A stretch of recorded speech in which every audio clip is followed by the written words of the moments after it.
মধ্যপ্রাচ্যে চলমান ইরান যুদ্ধের প্রভাবে তেল সরবরাহের সমস্যা দেখা দিয়েছে দেশজুড়ে। জ্বালানি তেলের তীব্র সংকটে বাস, ট্রাক, মোটরসাইকেল সহ বিভিন্ন যানবাহন চালকদের চরম ভোগান্তিতে পড়তে হচ্ছে। তাদের অভিযোগ, দীর্ঘ সময় লাইনে দাঁড়িয়ে থেকেও মিলছে না পর্যাপ্ত তেল। এতে প্রতিনিধিদের পাঠানো তথ্যচিত্রে জানাচ্ছেন মাহমুদ আক্তার। সিরাজগঞ্জে তেল সংকটের জেরে জেলার অধিকাংশ ফিলিং স্টেশন বন্ধ হয়ে পড়েছে। এতে মোটরসাইকেল, বাস ও ট্রাক চালকরা চরম ভোগান্তিতে পড়ছেন। গ্রাহকদের অভিযোগ, সরকার পর্যাপ্ত তেল সরবরাহের কথা বললেও পাম্পে তা পাওয়া যাচ্ছে না। পাম্প দেখলাম, কোনো পাম্পে তেল দেয় না, সবগুলো বন্ধ। 4 ঘন্টা 5 ঘন্টা সিরিয়ালে থাকি, তারপরে বলে তেল নাই। আমরা খালি গাড়ি নিয়ে চলে যাই।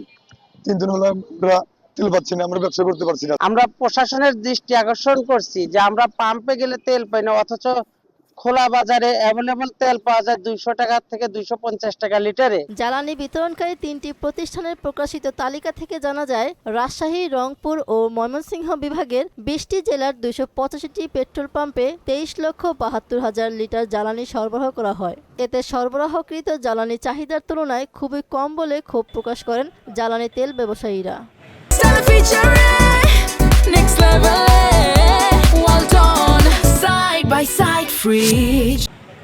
এদিকে খুলনার পাম্পগুলোতেও একই চিত্র।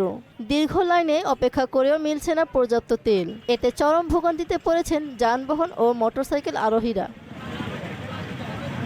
পিরোজপুরের ফিলিং স্টেশনগুলোতেও উপচে পড়া ভিড়। সকাল থেকে জেলার 2টি ফিলিং স্টেশনের একটি বন্ধ থাকলেও অন্যটিতে প্রতিটি মোটরসাইকেলে 200 টাকার বেশি দেওয়া হচ্ছে না তেল।